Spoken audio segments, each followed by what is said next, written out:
जय गुरु जी, शुक्राना गुरु जी, अनंतम अनंतम शुक्राना गुरु जी। संगत जी, आज का सत्संग आदित्य सिगर अंकल जी का है।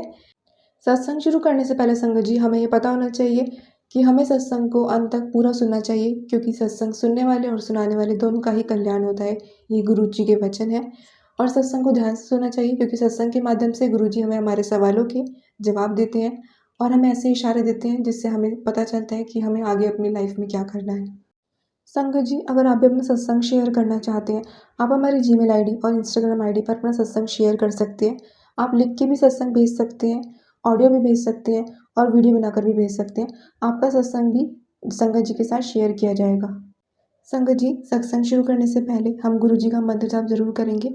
ओम नमः शिवाय, शिव जी सदा सहाय। ओम नमः शिवाय, गुरु जी सदा सहाय। जय गुरु जी, शुक्राना गुरु जी। आइए संगत जी, सत्संग शुरू करते हैं। मुझे गुरुजी के बारे में उस दिन पता चला जब मैं एक बड़ी शिपिंग कंपनी में प्लेसमेंट इंटरव्यू के लिए जा रहा था। मेरी माँ ने मुझे आशीर्वाद के रूप में गुरुजी की तस्वीर दी थी। यह आश्चर्यजनक रहा कि मैंने गुरुजी को तुरंत स्वीकार कर लिया।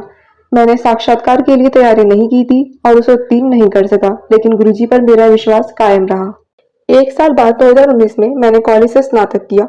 मुझे नौकरी नहीं मिली थी, लेकिन रक्षा सेवाओं में जाने की चाहत मेरी थी। मैंने उनकी परीक्षाओं और साक्षात्कारों में बैठना शुरू कर दिया। हालांकि मैं अच्छी तरह से तैयार था, लेकिन फिर भी सफल नहीं हो सका। मैं अपने दिल की गहराई से जानता था कि मैं रक्षा जीवन के लिए नहीं बना हूँ। अपने तीसरे और अंतिम प्रयास के बाद मैंने रक्षा बलों में शामिल होने का विचार छोड़ दिया और मर्चेंट नेवी पर अपनी नजरें जमाए रखी। मर्चेंट नेवी में नौकरी पाना कठिन है। गुरुजी के सामने समर्पण करने के बाद भी मैंने अपने आप पर काम करना शुरू कर दिया। फिर मार्च 2022 में एक शिपिंग कंपनी के एक नामित व्यक्ति एश्योर डीपीए ने फोन किया। यह आश्चर्य की बात थी, क्योंकि डीपीए एक उच्च पदस्थ अधिकारी होता है जिसकी किसी कंपनी के शीर्ष प्रबंधक तक पहुंच होती है।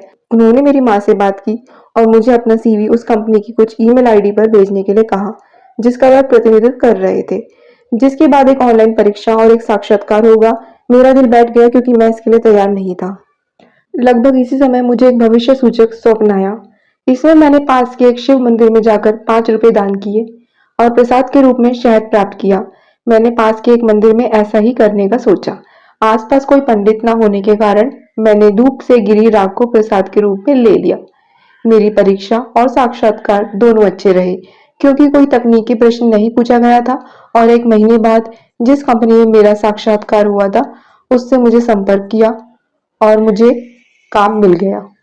जुलाई में मैं इस्तांबुल से अपने पहले जहाज पर चढ़ा और 9 महीने तक जहाज पर रहा। यह सब गुरुजी के कारण ही संभव हो सका। डीपीए से कॉल आना और नौकरी पाना किसी सीईओ द्वारा नौकरी की पेशकश के साथ बुलाए जाने के समान है।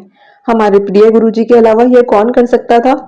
वह जानता है वह जानते हैं कि हमारे लिए क्या सर्वोत्तम है और वह हमें वही देंगे। हमें बस विश्वास रखना है और एक अच्छा इंसान बनना है।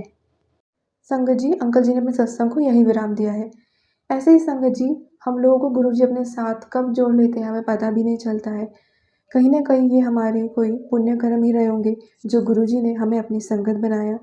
नहीं तो लाखों करोड़ों की भीड़ में कहाँ गुरु जी हर किसी पर अपनी कृपा ऐसे करते हैं। जय गुरु जी, शुक्राना गुरु जी।